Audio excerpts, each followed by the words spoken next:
Hi friends, welcome to biology for DSC. నేను మీ హర్లీలా.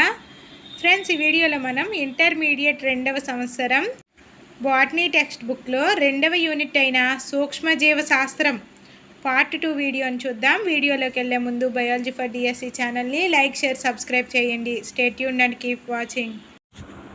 Bacterium కణ నిర్మాణం 1940 కాలంలో ఎలక్ట్రాన్ సూక్ష్మదర్శిని అభివృద్ధి చెందింది.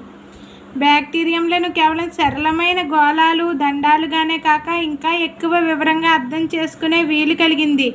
శాస్త్రవేత్తలు బ్యాక్టీరియంల అతి సూక్ష్మ నిర్మాణానికి వివరాల గుట్టును బహిర్గతం చేసి అతి సూక్ష్మమైన బ్యాక్టీరియంలు కంటికి కనిపించే అతిపెద్ద జీవుల వలె ఎంత సంక్లిష్టంగా ఉంటాయో చూపించారు. ఇదంతా దేనివల్ల? ఎలక్ట్రానిక్ సూక్ష్మదర్శిని అభివృద్ధి జరిగింది 1940 కాలంలో. ఎలక్ట్రాన్ సూక్ష్మదర్శిని అభివృద్ధి జరిగింది 1940 కాలంలో.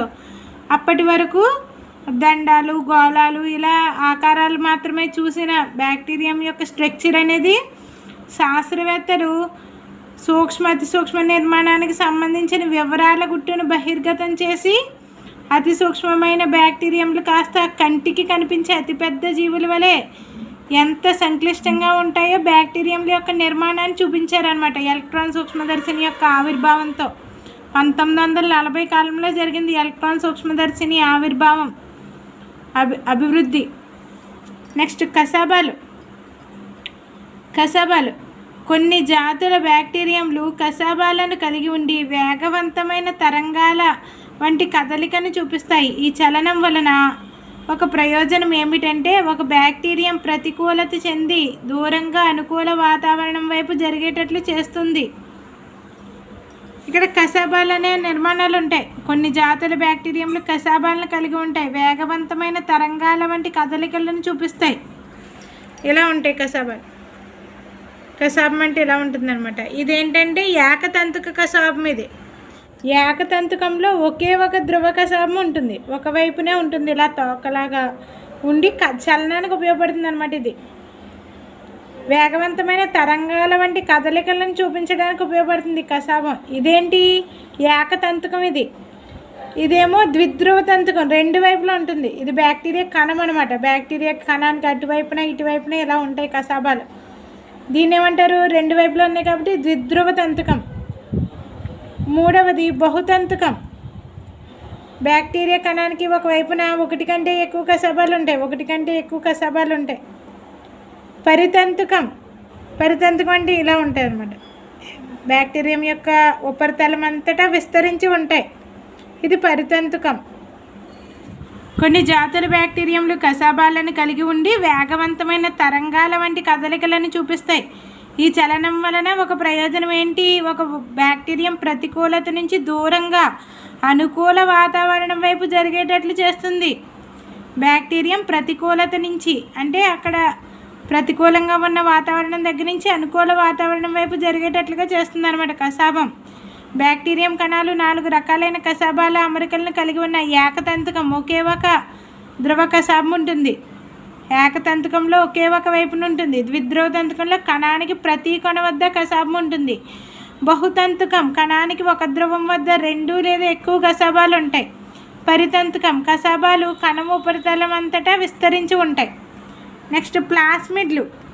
ప్రధానమైన జన్యు పదార్థం బ్యాక్టీరియంలో క్రోమోజోమ్ లేదా జీనోఫోర్కు అదనంగా బ్యాక్టీరియంలో ఉండే చిన్న వలయాకార 2 పోగుల DNA అణువులను ప్లాస్మిడ్లు అంటారు.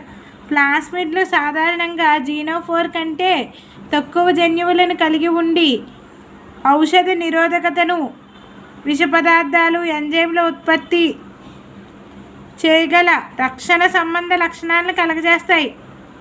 ఇక్కడ ఏంటి? ప్లాస్మిడ్లు ఏంటి? సాధారణంగా జీనోఫోర్ అంటే ఒరిజినల్ జెనెటిక్ మెటీరియల్ కంటే తక్కువ జన్యువులను కలిగి ఉంటుంది ప్లాస్మిడ్. ఔషధ నిరోధకతను, విష పదార్థాలు, ఎంజైమ్లను ఉత్పత్తి చేయగల రక్షణ సంబంధ లక్షణాలను కలుగజేస్తాయి ప్లాస్మిడ్లు. విష పదార్థాలు, ఎంజైమ్లను ఉత్పత్తి చేయగల రక్షణ సంబంధ లక్షణాలను కలుగజేస్తాయి. వీటిని పొందడం లేదా కోల్పోవడం వలన బ్యాక్టీరియం కణానికి హాని జరగదు. అంటే ఈ ప్లాస్మిడ్లు పొందడం లేదా కోల్పోవడం వల్ల బ్యాక్టీరియం కణానికి ఎటువంటి హాని జరగదు. ప్రయోగశాలలో ప్లాస్మిడ్లను సులభంగా మార్పులు చేర్పులకు గురి చేసి ఒక బ్యాక్టీరియం కణం నుంచి మరొక దానిలోకి బదిలీ చేయవచ్చు. ప్రయోగశాలలో ఈ ప్లాస్మిడ్లను సులభంగా మార్పులకు చేర్పులకు గురి చేసి ఒక బ్యాక్టీరియం కణం నుంచి మరొక దానిలోకి బదిలీ చేయవచ్చు అన్నమాట. అంటే ఒక బ్యాక్టీరియం నుంచి మరొక బ్యాక్టీరియంలోకి పెట్టచ్చు. మనకి ప్లాస్మిడ్లో ఎటువంటి జెనెటిక్ మాడిఫికేషన్స్ అంటే మార్పులు చేసి మరొక బ్యాక్టీరియంలో పెట్టచ్చు దీన్ని. కాబట్టి వీటిని ఆధునిక జెనెటిక్ ఇంజనీరింగ్ సాంకేతికతల వాహకాలుగా వెక్టార్స్గా ఉపయోగిస్తున్నారు ఈ ప్లాస్మిడ్లను. ఆధునిక జెనెటిక్ ఇంజనీరింగ్ సాంకేతికతలో ఈ ప్లాస్మిడ్లను వాహకాలుగా ఉపయోగిస్తున్నారు. నెక్స్ట్ పోషణ. బ్యాక్టీరియం పోషణ రకాలను నిర్ధారించే అతి ముఖ్యమైన మూలాలు వాటి కర్బనం లేదా శక్తి వనరులు. అంటే వాటిలో ఉండే కర్బనం మరియు శక్తి వనరులను బట్టి పోషణ అనేది ఉంటుందన్నమాట. పోషణ రకాలు నిర్ధారించే అతి ముఖ్యమైన మూలాలు ఏంటి? కర్బనము లేదా శక్తి వనరులు. కర్బనం లేదా శక్తి వనరులు. ఈ అంశాల ఆధారంగా బ్యాక్టీరియంలలో 4 ప్రధాన పోషక సముదాయాలను వర్ణించడం జరిగింది. అంటే బ్యాక్టీరియంలలో 4 ప్రధాన పోషక సముదాయాలను వేటి ఆధారంగా చేసుకున్నారు, వర్గీకరించారు ఈ 4 సముదాయాలను? అంటే కర్బనము లేదా శక్తి వనరులను బట్టి. బ్యాక్టీరియం పోషణలో ఉపయోగించుకునే కర్బనము లేదా శక్తి వనరులను బట్టి బ్యాక్టీరియాలను 4 రకాల ప్రధాన పోషక సముదాయాలుగా వర్గీకరించారు. కాంతి స్వయం పోషకాలు. ఇవి కాంతి స్వయం పోషితాలు. ఇవి కిరణజన్య సంశ్లేషక జీవులు. కాంతి స్వయం పోషితాలు ఇవి కిరణజన్య సంశ్లేషక జీవులు. అంటే కాంతిని ఉపయోగించుకుంటాయి, కిరణజన్య సంయోగ క్రియ జరుపుకునే జీవులు అనమాట ఇవి కాంతి స్వయం పోషితాలు. అంటే ఇవి కాంతి శక్తిని గ్రహించి రసాయన శక్తిగా మార్చి వాతావరణంలోని కార్బన్ డైఆక్సైడ్ నుంచి కార్బన్ను పొందుతున్నాయి. ఉదాహరణకు ఈ కాంతి స్వయం పోషితాలకు ఉదాహరణలు ఏంటి? క్రోమేషియం, క్లోరోబియం. క్రోమేషియం, క్లోరోబియం అనేవి కాంతి స్వయం పోషితాలకు ఉదాహరణలు. కిరణజన్య సంశ్లేషక జీవులు ఇవి కాంతి స్వయం పోషితాలు, కిరణజన్య సంశ్లేషక జీవులు. అంటే ఇవి ఏం చేస్తున్నాయి? కాంతి శక్తిని గ్రహిస్తున్నాయి. కాంతి శక్తిని మళ్ళీ రసాయనిక శక్తిగా మార్చుకుని వాతావరణంలోని కార్బన్ డైఆక్సైడ్ నుంచి కార్బన్ను పొందుతున్నాయి. ఈ కాంతి స్వయం పోషితాలకు ఉదాహరణలు ఏంటి? క్రోమేషియం, క్లోరోబియం. నెక్స్ట్ రసాయన స్వయం పోషితాలు. ఇవి సూర్యకాంతిని లేదా సేంద్రియ పోషకాలను కానీ వినియోగించుకోకుండా అసాధారణమైన పోషక అనుకూలతను కలిగి ఉంటాయి. రసాయన స్వయం పోషితాలు సూర్యకాంతిని లేదా సేంద్రియ పోషకాలను కానీ వినియోగించుకోవు, అసాధారణమైన పోషక అనుకూలతను కలిగి ఉన్నాయి. ఈ బ్యాక్టీరియంలో అసేంద్రియ పదార్థాల ఆక్సీకరణ ద్వారా శక్తిని, రసాయన స్వయం పోషితాలు ఏ విధంగా శక్తిని పొందుతున్నాయి? అసేంద్రియ పదార్థాల ఆక్సీకరణ ద్వారా. అసేంద్రియ పదార్థాల ఆక్సీకరణ ద్వారా శక్తిని కార్బన్ డైఆక్సైడ్ నుంచి కార్బన్ను పొందుతాయి. అసేంద్రియ పదార్థాల ఆక్సీకరణ నుంచి శక్తిని కార్బన్ డైఆక్సైడ్ నుంచి కార్బన్ను పొందుతాయి. రసాయన స్వయం పోషిత బ్యాక్టీరియంలు నైట్రోజోమోనాస్, నైట్రోబ్యాక్టర్, బెగ్గియోటా, మిథనోజన్లు అసేంద్రియ పోషకాల పునశ్చక్రీయంలో భ్రమణంలో ముఖ్య పాత్ర పోషిస్తాయి.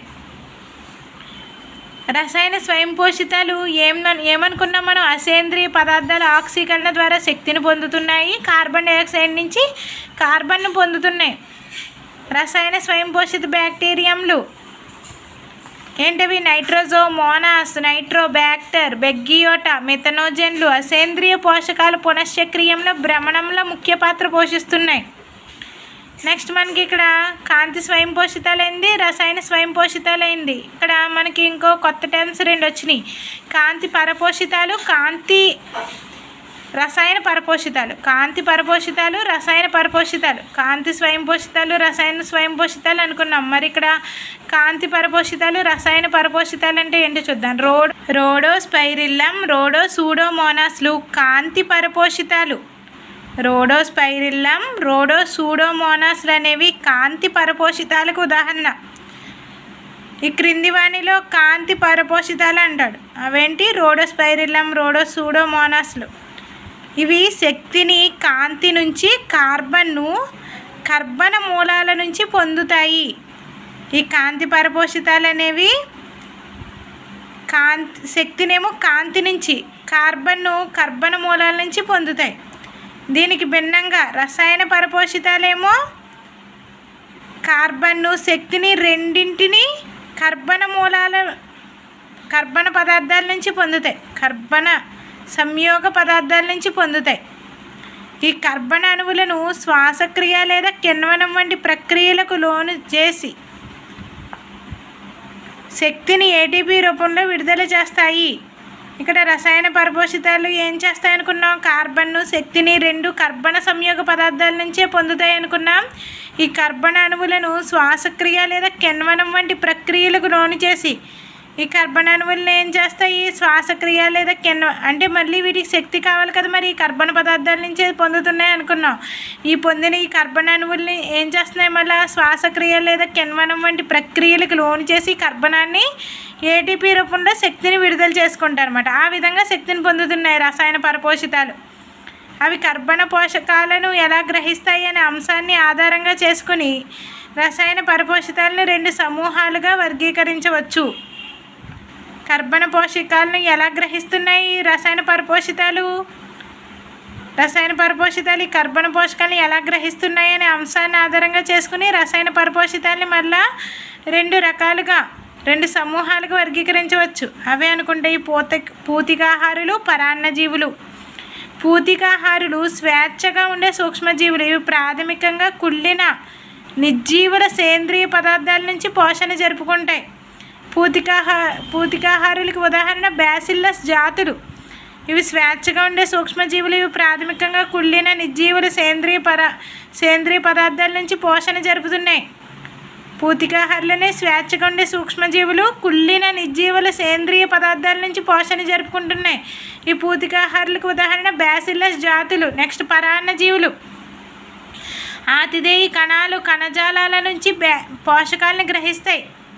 పరాన్నజీవులు ఆతిథేయ కణజాలాల నుంచి పోషకాలను గ్రహిస్తాయి. ఆతిథేయ కణాలు అంటే అవి దాడి చేస్తాయి కదా, వాటిని ఆతిథేయ కణాలు అంటారు. ఆతిథేయ కణజాలాలను విచ్ఛిన్నం చేసి పోషకాలను గ్రహిస్తాయి. పరాన్నజీవులు వ్యాధుల్ని కలుగజేస్తాయి. జాందోమోనాస్, సాల్మోనెల్లా వంటివి పరాన్నజీవులు. బయోమెడికల్ ప్రాముఖ్యతను కలిగి ఉన్న సూక్ష్మజీవులు చాలా వరకు ఈ రెండు వర్గాలకు చెంది ఉన్నాయి. డెల్లో విబ్రియో బ్యాక్టీరియా వరస్ కొన్ని హానికరమైన బ్యాక్టీరియాల మీద పరాన్నజీవిగా పెరుగుతుంది. ఇది సమృద్ధిగా ఉండడం వల్ల గంగా నదీ జలాలు పరిశుద్ధంగా ఉండేందుకు కారణమై ఉండవచ్చు. అంటే గంగా నది పరిశుభ్రంగా ఉండడానికి కారణమైన బ్యాక్టీరియా ఏంటి? డెల్లో విబ్రియో బ్యాక్టీరియా వరస్ కొన్ని హానికరమైన బ్యాక్టీరియాల మీద పరాన్నజీవిగా పెరుగుతుంది. సమృద్ధిగా ఉండడం వల్ల గంగా నదీ జలాలు పరిశుద్ధంగా ఉండేందుకు కారణమై ఉండవచ్చు. ఈ డెల్లో విబ్రియో బ్యాక్టీరియా వరస్ అనేది గంగా నదిలో ఉంటుంది. ఇది ఏం చేస్తుంది? హానికరమైన బ్యాక్టీరియాల మీద పరాన్నజీవిగా పెరుగుతుంది. డెల్లో విబ్రియో బ్యాక్టీరియా వరస్ అనేది. ఇది సమృద్ధిగా ఉండడం వల్ల గంగా నదీ జలాలు పరిశుద్ధంగా ఉండేందుకు కారణమై ఉండవచ్చు. గంగా నదీ జలాలు పరిశుద్ధంగా ఉండడానికి కారణమైన బ్యాక్టీరియా డెల్లో విబ్రియో బ్యాక్టీరియా వరస్. నెక్స్ట్ బ్యాక్టీరియాల యొక్క ప్రత్యుత్పత్తి.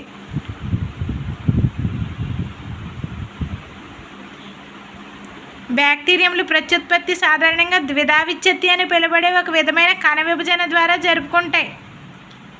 బ్యాక్టీరియంల యొక్క ప్రత్యుత్పత్తి సాధారణంగా ద్విధా విచ్ఛత్తి అనే ఇక్కడ చూడొచ్చు మనం ద్విధా విచ్ఛత్తి జరుపుకుంటున్న బ్యాక్టీరియంల యొక్క ప్రత్యుత్పత్తి సాధారణంగా ఎలా జరుగుతుంది? ద్విధా విచ్ఛత్తి అనే కణ విభజన ద్వారా జరుగుతుంది. ఒక విధమైన కణ విభజన ద్వారా జరుగుతుంది. బ్యాక్టీరియంల యొక్క ప్రత్యుత్పత్తి ద్విధా విచ్ఛత్తి ద్వారా జరుగుతుంది.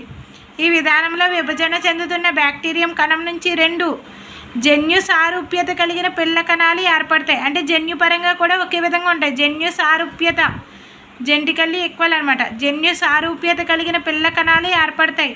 ఒక కణంలోని వెనువెంటనే జరిగే ద్విధా విచ్ఛత్తుల మధ్య వచ్చే విరామ కాలాన్నే ఉత్పాదన కాలము లేదా రెట్టింపయ్యే కాలం అంటారు. ఇది కొన్ని బ్యాక్టీరియంలలో 20 నిమిషాల కంటే కూడా తక్కువగా ఉండవచ్చు. ఈ ద్విధా విచ్ఛత్తిలో ఏమవుతుంది? విభజన చెందుతున్న బ్యాక్టీరియం కణం నుంచి రెండు జన్యు సారూప్యత కలిగిన పిల్ల కణాలు ఏర్పడతాయి. ఒక కణంలో వెనువెంటనే జరిగే ద్విధా విచ్ఛిత్తుల మధ్య వచ్చే విరామ కాలాన్ని ఏమంటాము? ఒక కణంలో వెనువెంటనే జరిగే ద్విధా విచ్ఛిత్తుల మధ్య వచ్చే విరామ కాలాన్ని ఉత్పాదనా కాలము లేదా రెట్టింపయ్యే కాలం అంటారు. ఇది కొన్ని బ్యాక్టీరియంలలో 20 నిమిషాల కంటే కూడా తక్కువగా ఉండవచ్చు. నెక్స్ట్ లైంగిక ప్రత్యుత్పత్తి. బ్యాక్టీరియంలలో నిజమైన లైంగిక ప్రత్యుత్పత్తి లేదు, కానీ లైంగిక ప్రత్యుత్పత్తిలో జరగవలసిన జన్యు పదార్థ వినిమయం బ్యాక్టీరియంలలో 3 విధాలుగా జరుగుతుంది. బ్యాక్టీరియంలలో లైంగిక ప్రత్యుత్పత్తి లేదు, కానీ లైంగిక ప్రత్యుత్పత్తిలో జరగవలసిన జన్యు పదార్థ వినిమయం, జన్యు పునఃసంయోజనం అంటే జన్యు పదార్థ వినిమయం అనేది జన్యు పునఃసంయోజనం అనేది బ్యాక్టీరియంలలో 3 విధాలుగా జరుగుతుంది. లైంగిక ప్రత్యుత్పత్తి లేదు బ్యాక్టీరియంలలో, నిజమైన లైంగిక ప్రత్యుత్పత్తి లేదు, కానీ లైంగిక ప్రత్యుత్పత్తిలో జరగవలసిన జన్యు పదార్థ వినిమయము లేదా జన్యు పునఃసంయోజనం అనేది 3 విధాలుగా జరుగుతుంది. అవేంటి? సంయుగ్మము, జన్యు పరివర్తన, జన్యు వహనం. సంయుగ్మం, జన్యు పరివర్తన, జన్యు వహనం అని.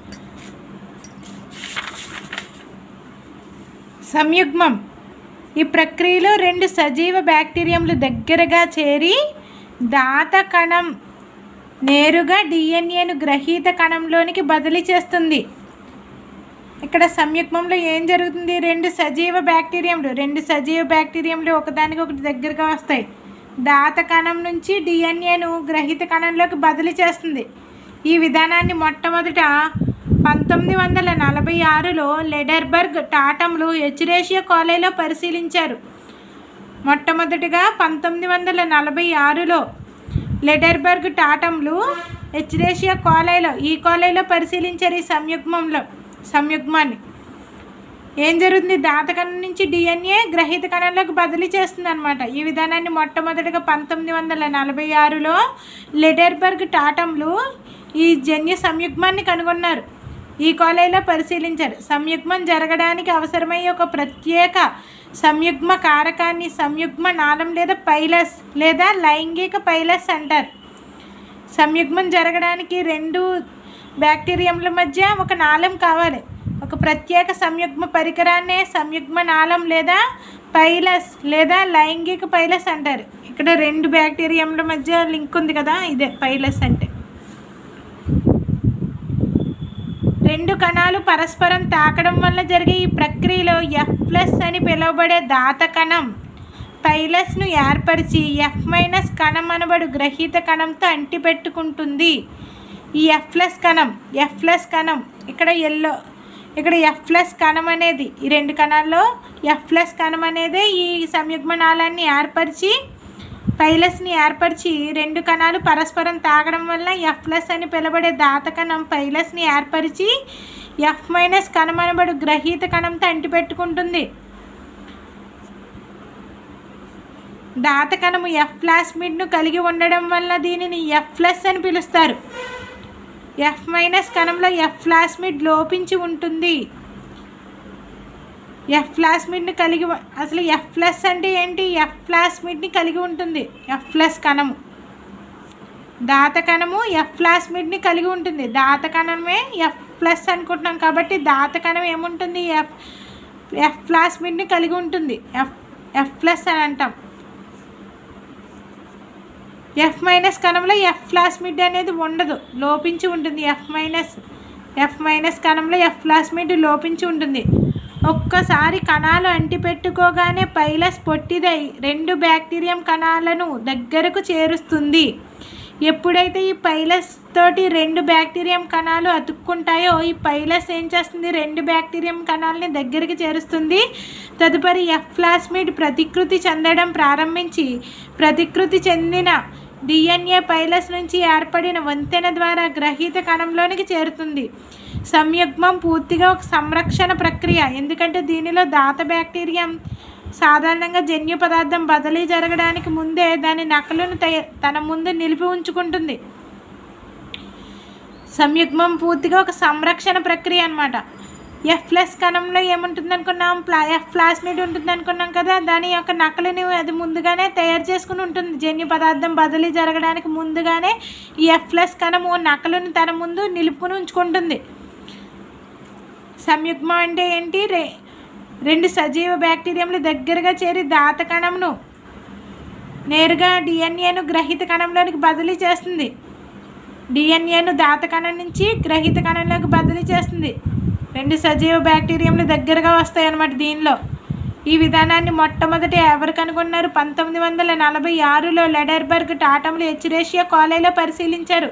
ఈ సంయుగ్మం జరగడానికి అవసరమయ్యే ఒక ప్రత్యేక సంయుగ్మ పరికరాన్ని ఏమంటున్నాం మనం, సంయుగ్మ నాళము లేదా పైలస్ అంటున్నాం, లేదా లైంగిక పైలస్ అంటున్నాం. 3 పేర్లు అనమాట, సంయుగ్మ నాళము లేదా పైలస్ లేదా లైంగిక పైలస్.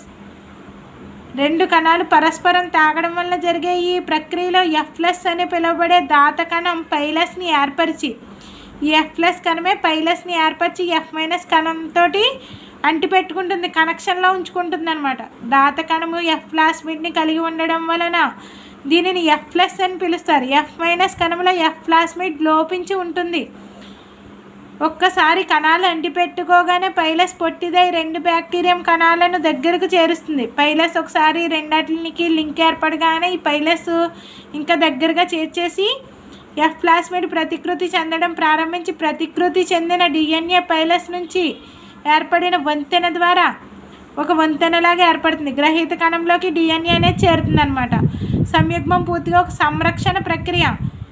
ఎఫ్ ప్లస్ కణం నుంచి మరి జెనెటిక్ మెటీరియల్ అదే డిఎన్ఏ అనేది వెళ్ళిపోతుంది కదా. ఎలా ఉంటుంది డిఎన్ఏ ఎఫ్ ప్లస్ కణంలో అనుకుంటే, ఎఫ్ ప్లస్ ఏం చేస్తుంది, ముందే దాని యొక్క కాపీని తయారు చేసుకుని రెడీగా ఉంచుకుంటుంది అనమాట. జీన్ యొక్క కాపీని, డిఎన్ఏ యొక్క కాపీని తయారు చేసుకుని తన యందు నిలిపి ఉంచుకుంటుంది. ఇది ఒక సంరక్షణ ప్రక్రియ సంయుగ్మం అనేది. 1946లో లెడర్బర్గ్, టాటమ్లు, ఈ కోలైలో పరిశీలించారు ఈ సంయుగ్మాన్ని. నెక్స్ట్ ఏంటి, జన్యు పరివర్తన. బ్యాక్టీరియంలో జరిగే ఈ విధమైన జన్యు పునఃసంయోజనాన్ని ఫ్రెడరిక్ గ్రిఫిత్ 1928 స్ట్రెప్టోకోకస్ న్యూమోనియాలో కనుగొన్నారు. బ్యాక్టీరియంలో జరుగుతుందన్నమాట ఈ జన్యు పరివర్తన. బ్యాక్టీరియంలో జరిగే ఈ విధమైన జన్యు పునఃసంయోజనాన్ని ఫ్రెడరిక్ గ్రిఫిత్ స్ట్రెప్టోకోకస్ న్యూమోనియాలో కనుగొన్నారు 1928. జన్యు పరివర్తన అంటే నగ్న డిఎన్ఏ ఖండితాలను పరిసర వాతావరణం నుంచి సేకరించి గ్రహీత కణంలోకి దాని జన్యు సమాచారం వ్యక్తమవడం. అంటే ఇప్పుడు గ్రహీత కణం అంతకు ముందు లేని లక్షణాన్ని పొందడం జరుగుతుంది. జన్యు పరివర్తన ప్రయోగాలు. జన్యు పరివర్తన మూలాధారం ఆధారంగా డిఎన్ఏను జన్యు పదార్థంగా కనుగొన్నారు. జన్యు పరివర్తన బ్యాక్టీరియంలో జరిగే ఈ విధమైన జన్యు పునఃసంయోజనాన్ని ఎవరు కనుగొన్నారు, ఫ్రెడరిక్ గ్రిఫిత్ స్ట్రెప్టోకోకస్ న్యూమోనియాలో కనుగొన్నారు. బ్యాక్టీరియంలో జరుగుతుందన్నమాట జన్యు పరివర్తన. అంటే మనం ఇక్కడ బ్యాక్టీరియం లెసన్ కాబట్టి బ్యాక్టీరియాలో జరిగేది ఏంటి, జన్యు పరివర్తన. జన్యు పునఃసంయోజన విధానం ఏంటి, జన్యు పరివర్తన ద్వారా జరుగుతుంది జీన్ ట్రాన్స్ఫర్మేషన్ అనేది బ్యాక్టీరియంలో. అయితే ఇక్కడ ఫ్రెడరిక్ గ్రిఫిత్ దేనిలో కనుగొన్నారు, స్ట్రెప్టోకోకస్ న్యూమోనియాలో కనుగొన్నారు. ఈ జన్యు పరివర్తన అంటే ఏంటి, నగ్న డిఎన్ఏ ఖండితాలను పరిసర వాతావరణం నుంచి గ్రహించి గ్రహీత కణంలో దాని జన్యు సమాచారం వ్యక్తమవడం. జన్యు పరివర్తన అంటే ఏంటి, నగ్న డిఎన్ఏ ఖండితాలను పరిసర వాతావరణం నుంచి స్వీకరించి నగ్న డిఎన్ఏ ఖండితాలను దాని యొక్క చుట్టుపక్కల ఉన్న వాతావరణం నుంచి స్వీకరించి గ్రహీత కణంలో దాని జన్యు సమాచారం అంటే గ్రహీత కణంలో వ్యక్తమవుతుంది. గ్రహీత కణంలో జన్యు సమాచారం వ్యక్తమవుతుంది. అంటే ఇప్పుడు గ్రహీత కణం అంతకుముందు అంటే గ్రహీత కణం తీసుకున్న జీన్లో అంతకు ముందు లేని ఒక లక్షణం అనేది వస్తుందన్నమాట. ఈ జన్యు పరివర్తన ప్రయోగాలు.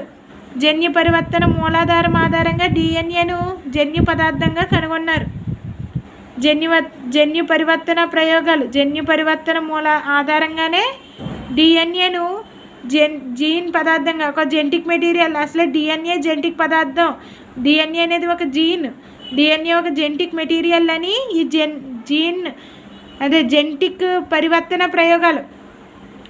జన్యు పరివర్తన ప్రయోగాల ద్వారానే మనకి డిఎన్ఏ అనేది జన్యు పదార్థం అని కనుగొనడం జరిగిందనమాట. అసలు డిఎన్ఏ ఒక జన్యు పదార్థం అని జన్యు పరివర్తన ప్రయోగాల ద్వారానే తెలిసింది మనకి.